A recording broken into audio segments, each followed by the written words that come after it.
Ada tayar Cina murah yang cepat haus, kurang cengkaman bila jalan basah.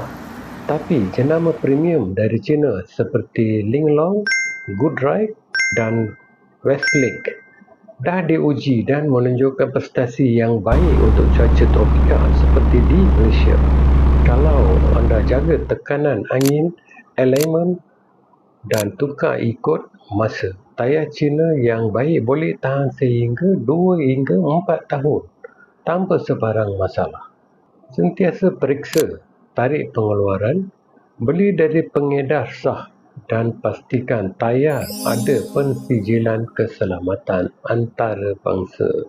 Kesimpulannya, tayar buatan Cina boleh tahan lama dan selamat digunakan asalkan anda pilih jenama yang betul dan jaga penyelenggaraan dengan baik.